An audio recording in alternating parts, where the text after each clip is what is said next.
बात ये जो सोशल डिस्टेंसिंग हमारे प्रधानमंत्री भी बक रहे हैं कब से, सोशल डिस्टेंसिंग सुनने में बहुत अच्छा लगता है।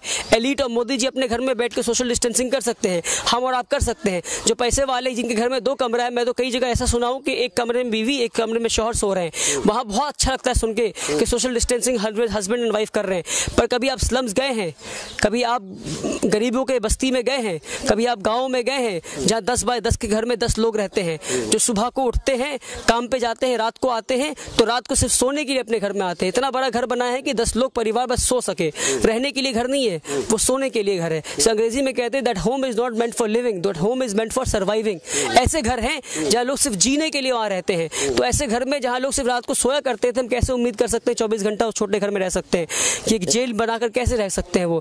तो सरकार ने तो सोशल डिस्टेंसिंग ऑर्डर कर दिया। सोशल डिस्टेंसिंग मैं कहा साफ कर दूं इज अ मिथ।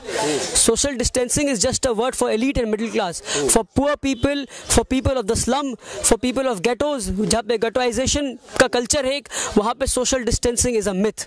और इस मिथ को लोगों को समझना होगा। सोशल डिस्टेंसिंग मिथ है। जाके धारावी मुंबई के स्लम में देख लें, क्या सोशल डिस्टेंसिंग पॉसिबल है? धारावी में एक छोटे से घर में 20 लोग रहते हैं, छोटे से घर में, जहाँ जितने बड़े हमारे घर के बाथरूम होते हैं ना, उतने बड़े घर में लोग 20 लोग रहते हैं।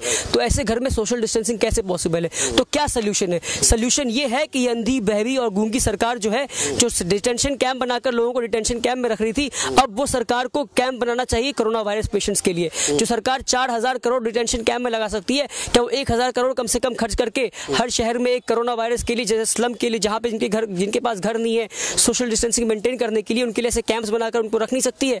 रख सकती है, पर कब रख सकती है? जब नियत हो अच्छा काम करने का। इनका नियत अच्छा काम करने का नहीं है। आप देखिए, लोग भूखे मर रहे हैं, इसलिए हमें यहाँ आकर काम करना पड़ रहा है, क्योंकि लोग भूखे मर रहे हैं। अगर लोग भूखे नहीं मरते तो हमें कोई शौक नहीं है कि कोरोना वायरस अपने घर से बाहर आकर काम करने का।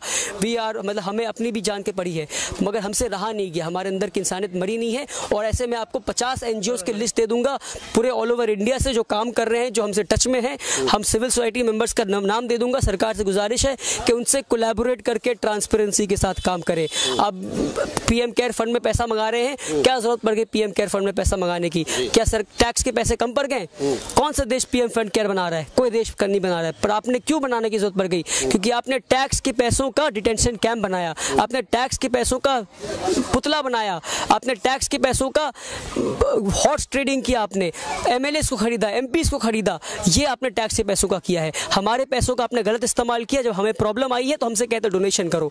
ये मजाक बनाना बंद करे। ये कोरोना वायरस से बचने का एक ही तरीका है कि सरकार अच्छे नियत के साथ काम करना शुरू करे और लोगों को बेवकूफ बनाना बंद करे। आपने बोला यहाँ अब एक बार इस पूरे इलाका में, जिस गाँव में है ना, घूम के देख ले कितनी यहाँ पे गरीबी और कितने लोग परेशान है। पैगाम पहुँचना चाहिए जनता को, क्या बोलना चाहिए? जनता से नहीं, जनता को पैगाम पहुंच चुकी है। जनता डरी हुई है और जनता पैगाम तभी सुनने को तैयार है जब पेट में खाना होगा। जिसके पेट में खाना नहीं, वो सुनने को तैयार नहीं है। तो पहले पेट में खाना दीजिए, फिर हम बात करें जनता से। लोग बहुत परेशान हैं। मैं यहाँ क्या करने आया उससे पहले आपको बता दूं, 2 दिन पहले न्यूज़ आया है। हम सब जानते हैं कि एक माँ ने अपने 5 बच्चों को नदी में फेंक दिया, नदी में फेंक कर मार दिया। एक माँ ने 5 बच्चे को नदी में फेंक कर मार दिया। हम सब जानते हैं ये बात। अगर हम देशवासी, इस दुनिया के वासी बोलता हूँ, अब देशवासी ये सब छोड़िए, कोरोना वायरस ने कोई इंडिया, पाकिस्तान और बांग्लादेश, चाइना और अमेरिका नहीं देखा। कोरोना वायरस ने कोई बाउंड्रीज नहीं देखा। तो कोरोना बाउंड्रीज जो इंसान ने बनाया था, कोरोना वायरस ने उस बाउंड्रीज को लात मार दिया है और कहा कोरोना वायरस को बाउंड्री देखता नहीं है। तो दुनिया के लोग इस चीज़ को देखें और इससे सीख लें कि अगर 5 बच्चों को एक माँ नदी में फेंक कर मार देती है और ये न्यूज़ सुनने के बाद हमारी रातों की नींद हराम नहीं होती है, तो शायद हमारे अंदर की इंसानियत मर गई है। अब आकर देखें, इन गाँवों में लोग बहुत परेशान हैं, बहुत परेशान हैं लोग, भूखे मर रहे हैं लोग। सरकार कह रही है कि हम खाना पहुंचा देंगे लोगों तक। खाना कितने लोगों तक पहुंचाएंगे? कैसे पहुंचाएंगे आप? BPL कार्ड वालों को पहुंचाएंगे? जिनके पास BPL कार्ड नहीं है, वो गरीब, उन तक कैसे पहुंचाएंगे आप? सबके पास BPL कार्ड नहीं है। राशन कार्ड वालों को पहुंचाएंगे जिनके पास राशन कार्ड नहीं है। उसके बावजूद आपने एक और नया सिस्टम ला दिया, अच्छा ये फॉर्म भर दीजिए जिनके पास राशन कार्ड नहीं है।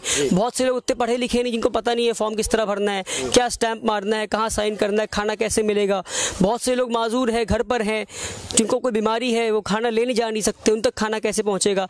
तो ये सारी सवाल है, इसके जवाब कौन देगा? जवाब हम तो नहीं देंगे, जो सत्ता में है, जिसको वोट देकर पहुंचाए, जवाब वो देगा। अब सवाल ये है कि जो सरकार आम दिनों में हर नागरिक तक खाना नहीं पहुंचा पाता है, यानी कि आम दिनों में जब कोरोना वायरस और लॉकडाउन नहीं है तो लाखों की तादाद में लोग भूखे रहते हैं और भूखे पेट सोते हैं। तो हम कैसे उम्मीद कर सकते हैं कि सरकार कोरोना वायरस और लॉकडाउन के वक्त लोगों के हर घर तक खाना पहुंचा देगा? जब आम दिनों में लोग भूख से मर रहे हैं तो लॉकडाउन के वक्त कैसे खाना पहुंचा देगा? तो ये उम्मीद नहीं कर सकते हम। हिसाब से सोल्यूशन क्या निकालें? सोल्यूशन ये है कि अब हमें वॉलंटियर्स लाने होंगे, फील्ड पे उतारने होंगे, मेडिकल टीम से, एनजीओ ऑर्गेनाइजेशन से, नॉन गवर्नमेंट ऑर्गेनाइजेशन से, सिविल सोसाइटी मेंबर्स को। अब देखिए, हम सरकार ने कहा कि कोई बाहर जाकर खाना नहीं बांट सकता, मगर हम बाहर आए खाना बांटने, हमसे रहा नहीं है घर पर, हम अपने घर पे नहीं रह सकते। जब लोग भूख से मर रहे हैं, अपनी कम से कम इंडिविजुअल सोशल रिस्पॉन्सिबिलिटी, आपने CSR सुना है? CSR सुना आपने? मैं ISR कहता हूँ, इंडिविजुअल सोशल रिस्पॉन्सिबिलिटी, हम वो पूरी करने यहाँ पर आए हैं।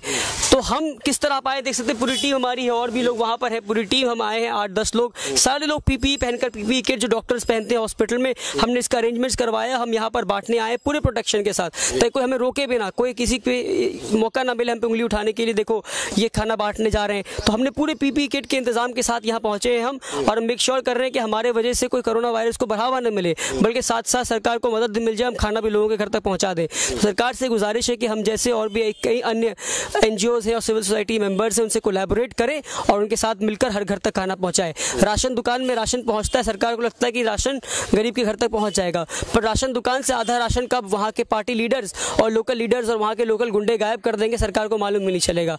कुछ सरकार के लोग हैं जो गायब कर देते हैं। तो इन सारी चीज़ों पर चेक कौन रखेगा? चेक जब सिविल सोसाइटी और नॉन गवर्नमेंटल ऑर्गेनाइजेशन को पिक्चर में लाएंगे तो वो चेक रखेंगे, एक ट्रांसपेरेंसी रहेगा फिर। तो इस ट्रांसपेरेंसी को मेक श्योर करने के लिए, अश्योर करने के लिए हमें सिविल सोसाइटी मेंबर्स और NGO वालों को इस काम में ढालना होगा।